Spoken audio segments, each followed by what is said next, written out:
টিটাগড়ে ৩৮ বছরের পুরনো পুজো বন্ধের প্রতিবাদে থানায় বিক্ষোভ। টিটাগড় পুরসভার ৬ নম্বর ওয়ার্ডের এমজি রোডে ওয়াগান কারখানার সন্নিকটে ৩৮ বছর ধরে দুর্গাপূজা করছে টিটাগড় তরুণ সংঘ দুর্গাপুজো কমিটি। অভিযোগ, টিটাগড় ওয়াগানের মদতে এবার পুজো বন্ধ করে দেওয়ার নির্দেশ দিয়েছে টিটাগড় থানা। পুজো বন্ধের নির্দেশে বেজায় চটেছেন পুজো কমিটির লোকজন এবং স্থানীয়রা। প্রশাসনের তরফে পুজো বন্ধের নির্দেশের প্রতিবাদ জানিয়ে থানায় দীর্ঘক্ষণ বিক্ষোভ দেখান পুজো কমিটির সদস্যরা। তবে পুজো কমিটির তরফে এখনো পর্যন্ত পরবর্তী কোনো সিদ্ধান্ত ঘোষণা করা হয়নি।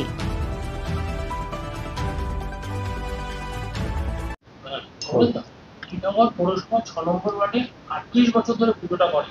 তাদের সমস্ত ডকুমেন্ট, থানা পারমিশন, ফায়ার ব্রিগেড সব নেওয়া সত্ত্বেও এবার পুজোটা বন্ধ করে দেওয়া হবে। ইভেন আপনার কাছে পারমিশন নিয়েছিল, আপনিও বলেছিলেন যে ব্যাংক পারমিশন আপনি দিয়েছেন বা পৌরসভা থেকে দেওয়া হয়েছে, তারপরে সেই পুজো বন্ধ করে দিল পৌরসভা। কি বলবেন এই বিষয়ে? বন্ধ করে দিয়েছে সেটা আমার কাছে খবর নেই। এটা প্রতি বছরই হয়, যেহেতু ওখানে বাগানের একটা রেল লাইন আছে আর রেল লাইন রানিং আছে, কন্টিনিউ ওখানে বাগান বের হয়। তো প্রতি বছরই এটা হয় যে ওদের বাগানের সাথে এটা কথা বলে পুজোটা করতে হয়। সেটা গত বছর আমি মিটিয়ে দিয়েছিলাম, তার আগের বছরও আমি বসে মিটিয়ে দিয়েছিলাম। আমি চেষ্টা করবো এবছরে বসে এটাকে মিটিয়ে দেওয়া হবে। পুজো বন্ধ হবে না। টিটাগড়ের সমস্ত পুজোকে পারমিশন দেওয়া আছে, এই পুজোটা হবে, পুজো বন্ধ হবে না। সরকারের তরফ থেকে পারমিশন পাওয়া যাচ্ছে?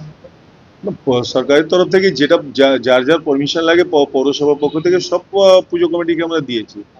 ঠিক আছে, গত বছর এই মানে টানাটানিতে ওরা অনুদান রাশি পায়নি, এবারও ওরা অ্যাপ্লাই করেছে, আমার কাছেও এসেছিল। আমি বললাম ঠিক আছে, আমি চেষ্টা করি যাতে তোমরা পেয়ে যাও। থানাতে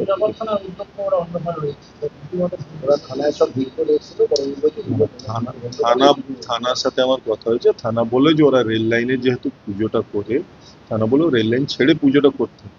এবার রেল লাইন ছেড়ে পুজোটা হবে না, ওখানে প্যান্ডেলটাই হবে। দেখছি আমরা বসে এটাকে মিটিয়ে দেবো, কোনো বড় সমস্যা হবে।